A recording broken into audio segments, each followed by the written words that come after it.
Byron, New York, chief political correspondent for the Washington Examiner, Fox News contributor, and Rich Staropoli, former Secret Service agent. Rich, can I start with you? How serious do you take this? Certainly. I take it very seriously, but I think the big question is how seriously is the FBI going to take this? What do you mean? Well, when you think about it, look at what the FBI has done and how politically compromised the Bureau has been and has shown themselves to be. The last big thing they did was show up with multiple SWAT teams at Mar-a-Lago working for the Biden crime family, right? Executing a warrant in an empty house, acting on intelligence that they got from the Secret Service, another politically compromised agency, to do what? To retrieve documents? Which leads me to ask, is the FBI going to investigate this? I don't think the FBI is going to do a damn thing about this. They're perfectly happy, as is the entire Biden crime family and the White House and this administration, to do anything they can do to embarrass President Trump and to influence not just the nominees, but anyone who potentially may become a nominee.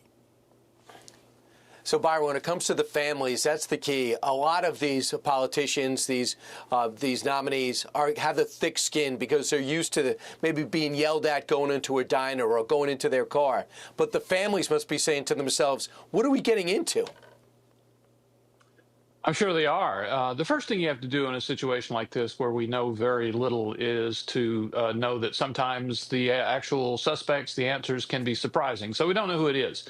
But, you know, today is November 27th. It was a month ago today that the Trump Madison Square Garden rally happened. And in the days before and after that, we heard an enormous amount of talk about Donald Trump being Hitler, of him being a fascist, an autocrat, and of the rally being a replay, a reenactment of the 1939 Nazi rally in New York. And then after that, we heard it was a festival of hate against Puerto Ricans and all of this stuff.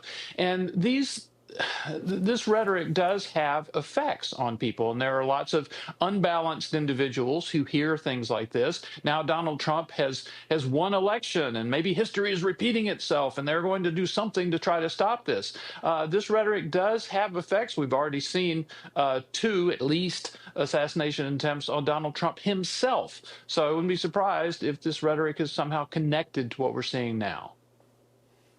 Yeah, we got a felon that was picked up in Arizona with a record, lied about his background, but he definitely made it clear that he wants to assassinate President Trump, and he was first known about this in the summer. So, Rich, you brought up the FBI, and Deputy Director Andy McCabe, a guy that went from defamed to a contract at another network, the former FBI high-ranking agent, said this about the myriad of threats. This has become a very, very common aspect of life for really anyone who is in a high profile or even remotely controversial position. It's been going on for years. So, Rich, your response to him downplaying these threats? It's totally ridiculous. So what are we supposed to do? Just accept the fact that public officials can get threatened? Should we just accept the fact that, you know, mentally ill people are roaming the New York City subways, throwing people off the platform in front of oncoming trains? That is absolutely ridiculous. What is the FBI thrown in the towel here? They're not going to do anything? That's a terrible statement to be made by a senior ranking leader, although former senior ranking leader of the FBI. It's horrible. Byron, you know what I am encouraged by?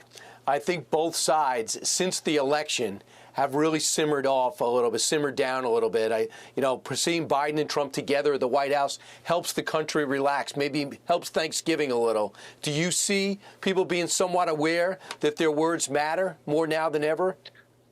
Well, I think what you're saying is true about the general public. And certainly as far as the resistance is concerned, the most virulently anti-Trump parts of the electorate, we've seen them be somewhat quiet since the election. I don't know if they're trying to come up with a new path of resistance or what. But I think what you're saying is true about the general the majority of the electorate. On the other hand, these unstable individuals, unbalanced individuals who are hearing this stuff, I think that is a real threat. And it is, I mean, here you've got a group of at least half a dozen cabinet secretary designates, and they're getting threatened here. I mean, I think this is really evidence of a higher level of sensitivity in this transition than in previous ones. Yeah, I just there is not enough Secret Service to go around to respond to Stefanik's needs, Lee Zeldin's needs, and 17 cabinet members, and they were all still nominees. And this is before it gets heated when they start testifying in front of the Senate. Certainly, it's going to get personal. We've seen this before. Thanks so much, guys. Have a fantastic Thanksgiving. I appreciate it. Hey, Sean Hannity here. Hey, click here to subscribe to Fox News YouTube page and catch our hottest interviews and most compelling analysis. You will not get it anywhere else.